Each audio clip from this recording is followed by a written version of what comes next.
Hello, everybody. I'm your host, Seema Chhoriya, and I welcome you all to another insightful session on great principles. When the founder of self improvement speaks of being productive, we do need to pay ahead. Just being productive is not all that is desired. We do also have to see that the end results come bearing solutions and are all beneficial to all the industries and sundry. My focus guest has not wavered in her efforts and productivity ever since she became an educator. Please join me in welcoming Mrs. Ranju Malhotra, Principal Dewan Badrinath Vidyamandir Amarvilla, Jammu.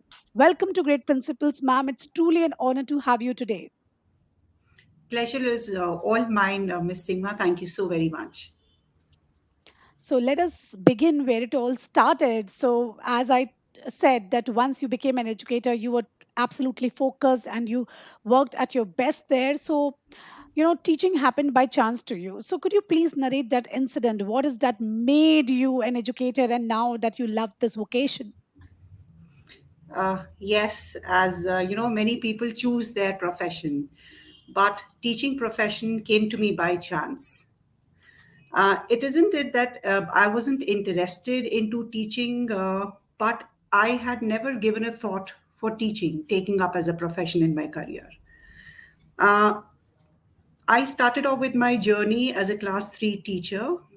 Just gave it a chance. It was an interview. I thought of just completed my BA when my son is in class two. So I thought of giving up an interview. I got cleared. It was a very reputed school in the entire state. And then just working for 1.5 year, I got an opportunity to become the CCA coordinator. Then working for 4 years, I moved ahead into academics as academic coordinator and thus stepped into the administration.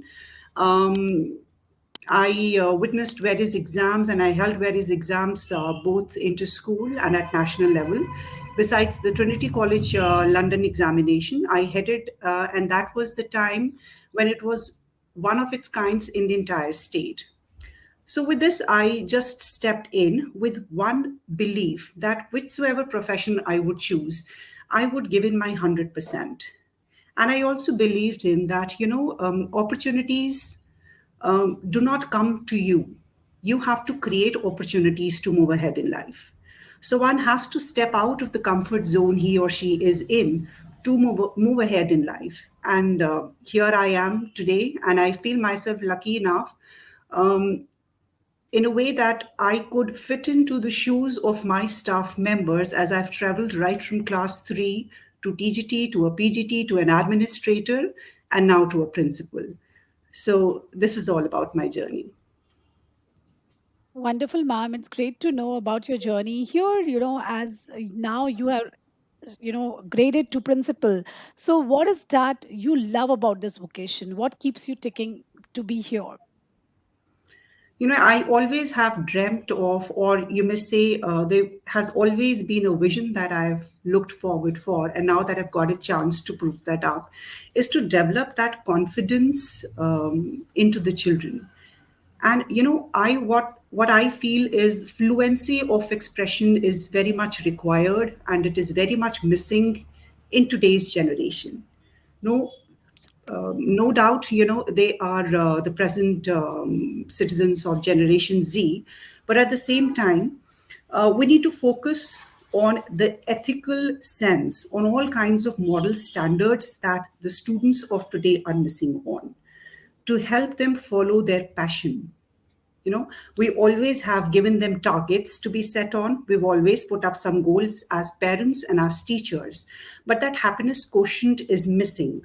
What I see in them is um, we fail to make them know how important that happiness quotient in their life is. I was just now 5 minutes before reading an article that soon we would be opening up schools in Delhi NCR from 14th of February or maybe near that, and the government would now be focusing on the schools having that happiness quotient right from class nursery to class 8 to develop that thing into them to make them stress free.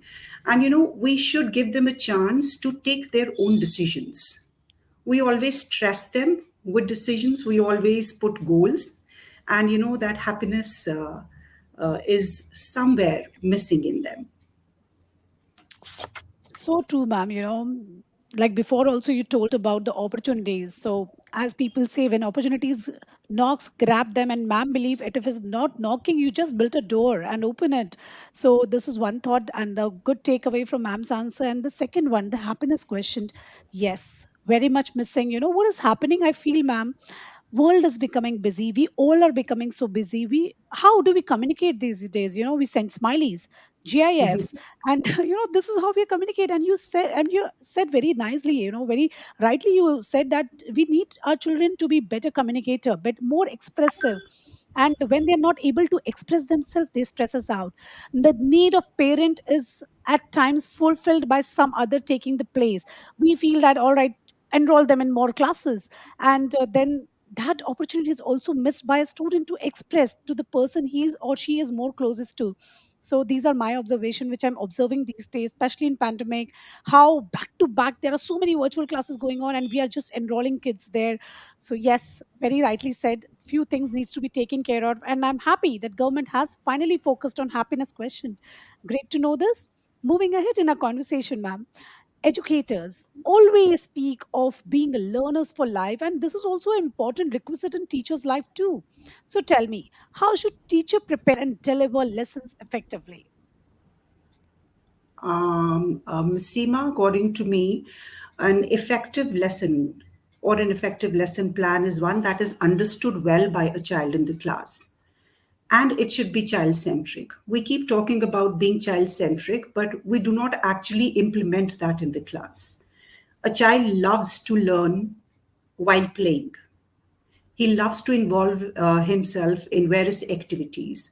So why can't we have such lesson plans, implemented in the classroom? I have seen teachers, drawing the entire computer system on the board. Why can't we take the children to the computer lab and make them touch, feel, and then learn how the things go by right from the junior classes?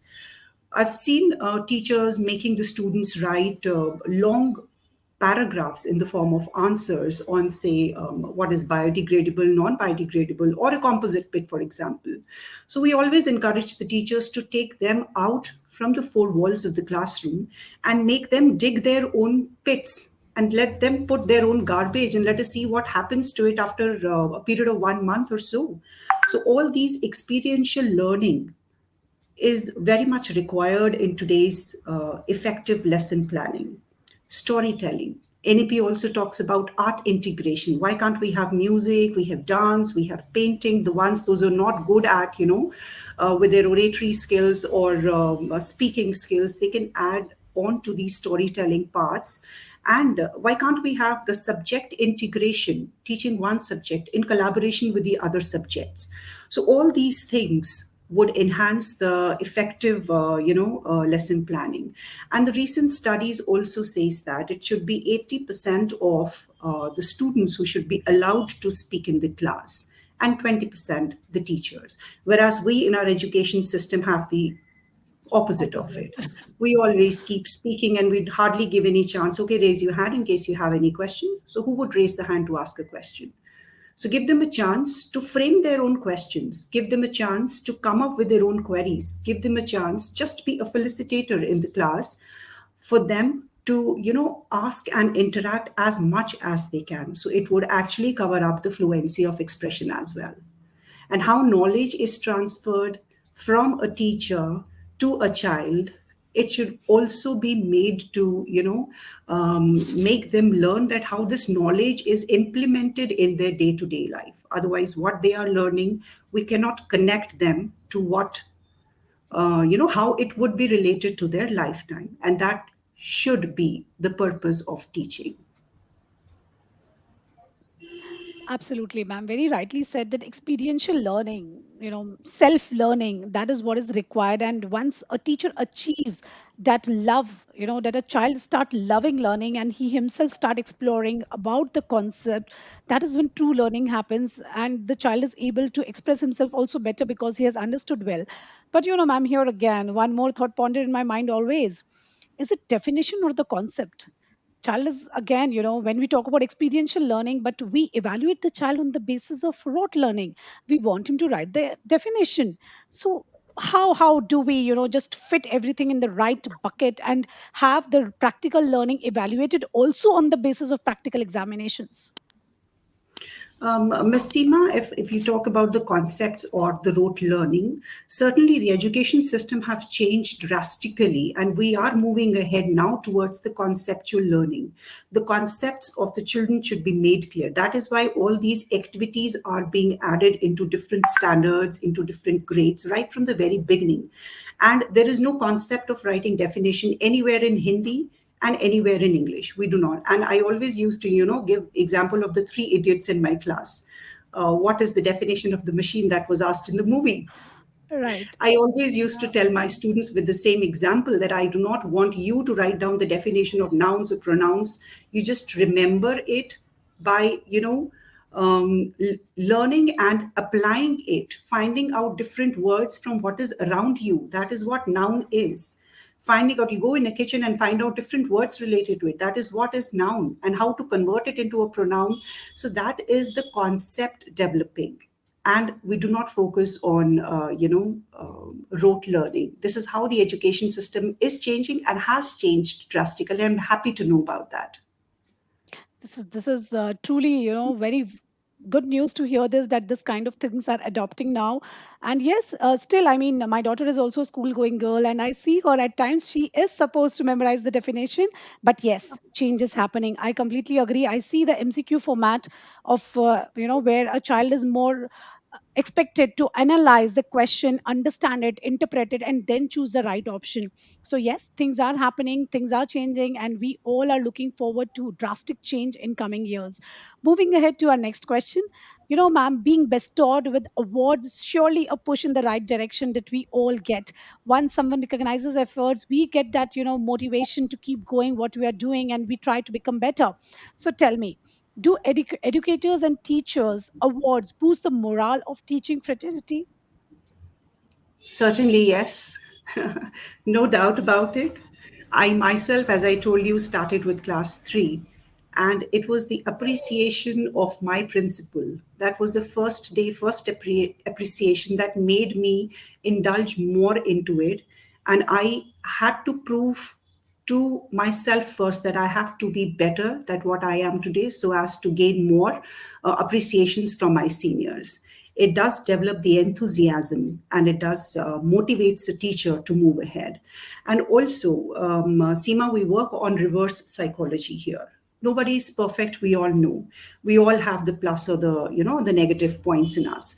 So when we come across with a teacher, or say for example with a child in the school, instead of pinpointing all the negative qualities, that she's not doing this, she's not meeting the deadlines, we always focus on the positive points that the teacher has and appreciate. And they always say praise in public and criticize in private.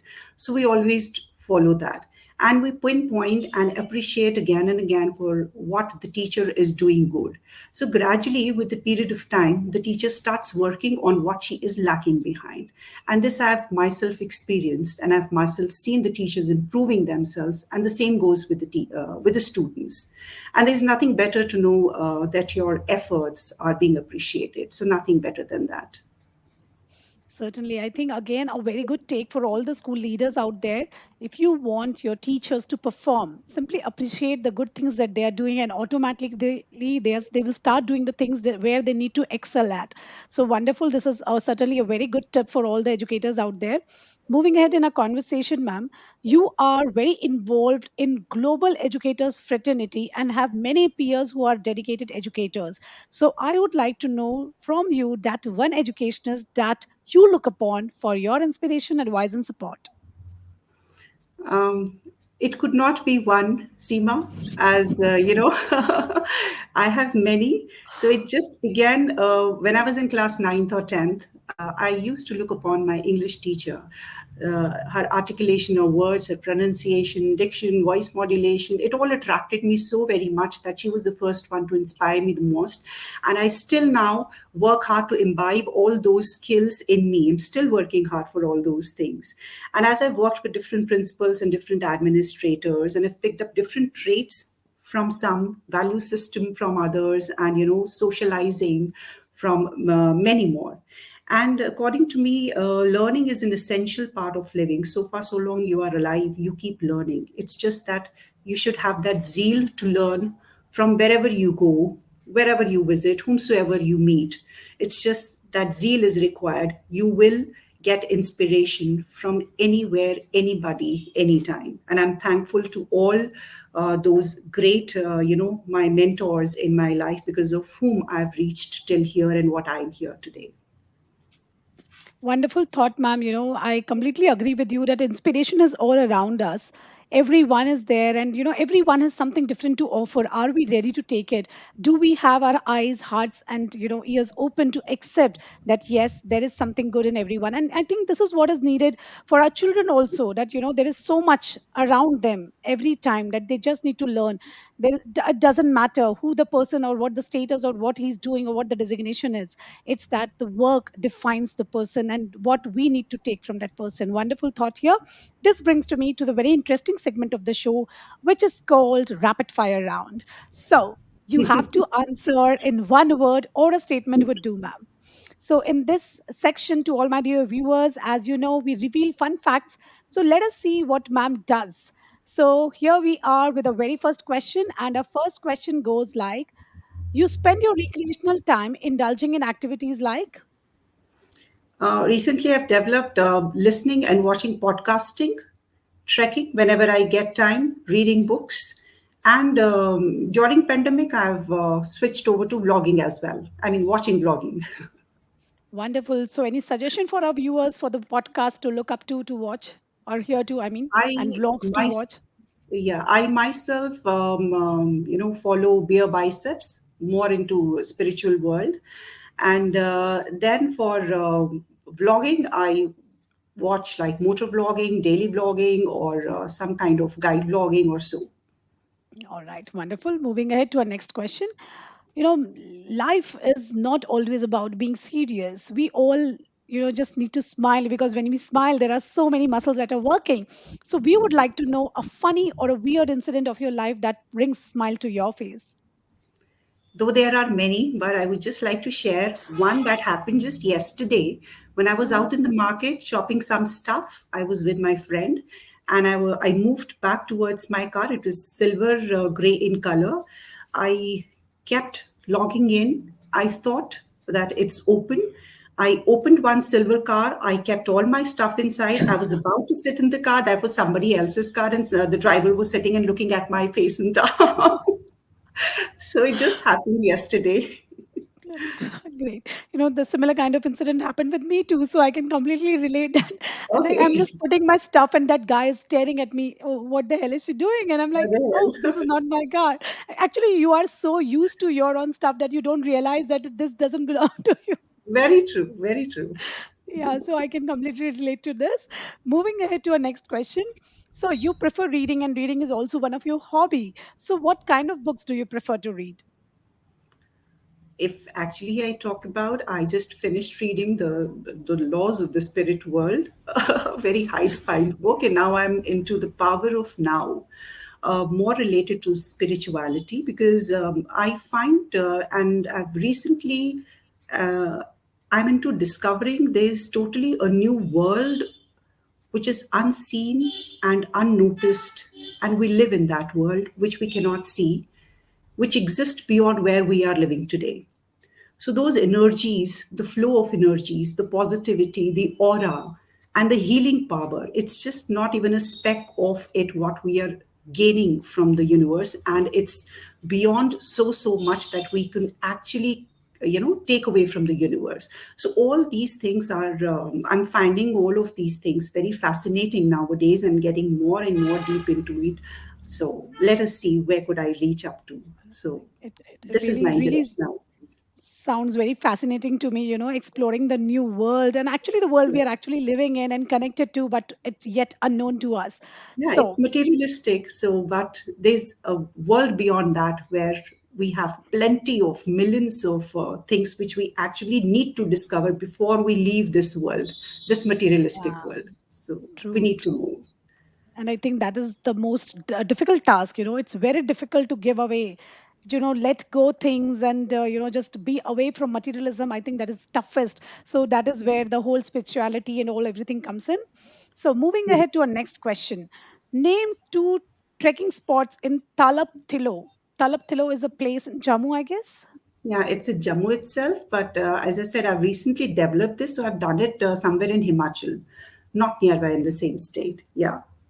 So tell So me I've now. been to Ganji Pahari. It's near Dalhousie, a trek called Ganji Pahari, and then a Kharki trek. So I've just done these two recently, 2 months back. Wonderful. So tell me what two things you love about trekking.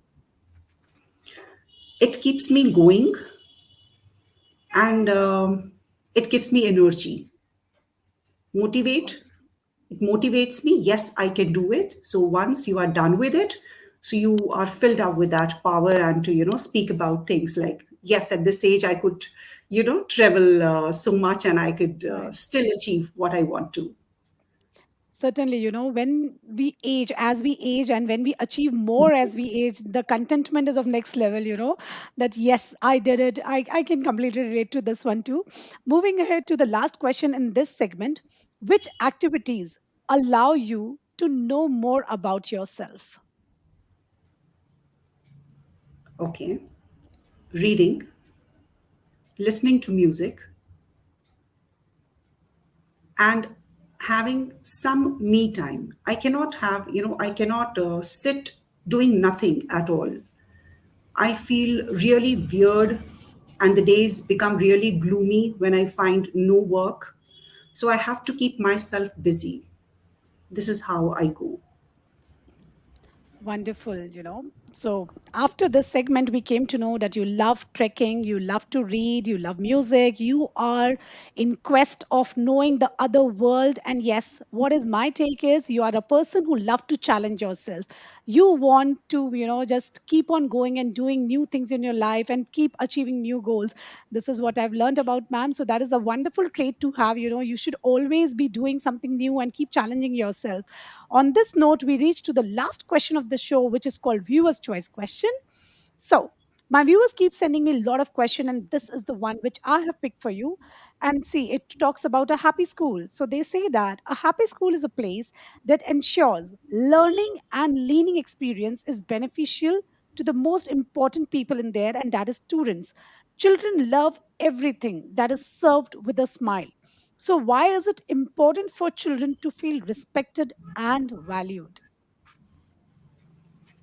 Right. Seema, I belong to an era, I'm talking about early 90s, where only the brilliant students or the gifted students of the class were noticed by every teacher.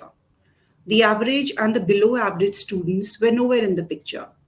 Only the gifted students used to be picked up for all sorts of activities, all sorts of functions. And it was that time when the students who required the most hand holding by the teacher were just put aside. And the gifted children who did not require any such kind of special treatment or special support, they were the ones who were like taken up by all the teachers. So at that time, I used to feel that, and now that if I implement that in my school, I come to know that uh, those average and below average students are to be identified with their special potential in them. So that is a very, very important role of a teacher, that she should identify that skill and encourage the child to develop and have that potential to reach out to whatsoever good they are at. Getting a good job is not the end of the life. Getting a good stream or a good college is not the end of the life. So we need to develop that confidence in them. We need to encourage those average students, whatsoever they are good at, they will find their career into it. They will find that happiness quotient. Then only the happiness quotient will come into them. So that is very, very important. And that encouragement would develop confidence, and that confidence would let them feel that they are valued then. This is the change I see, and this is the change I want to bring in the education system now that I've got that position. So I would definitely want to bring up those average and below average student with whatever skill they have good in them. So just to encourage them and feel them valued, and that valuation would definitely bring confidence into them. 100% relatable, ma'am. We all talk about, especially when we were kids, and I'm 100% during the 90s, just the rank holders, or just the people, those who are good in sports, or somewhere who are shining, were always spoken about. What about the major chunk, the average ones? And the kind of treatment the average students get at times, that treatment in school days have such a kind of psychological impact that they feel left out, average, good for nothing for their entire Mm, life. They're so demotivated. And you rightly absolutely. said, I really love the thought where you shared that this change is needed, where we need to teach these children that yes, wherever you are, whatever you do, you need to find happiness there, and you need to feel, once a child is happy, or anyone, an adult is happy in whatever they do, they do it with their 100%, they try to put in effort. So that is very much required, and I'm so happy to know that such kind of thoughts are there in the educators and the leaders who are now leading. And certainly this guarantees me that there is a better future for my children, certainly. So really great thoughts, ma'am, and I truly appreciate entire vision of yours of bringing this change. It's truly honored. I'm truly honored to have you on my show today, and my entire team is absolutely grateful for the entire teaching fraternity, and for the educators like you who are guiding these teachers to bring about the change even in the challenging times like pandemic. So thank you so much for your time with us. It was a great session and a delightful conversation. Thank you so much, Miss Seema. Pleasure is all mine, and it was great interacting with you and know your side of the version too. Thank you so very much.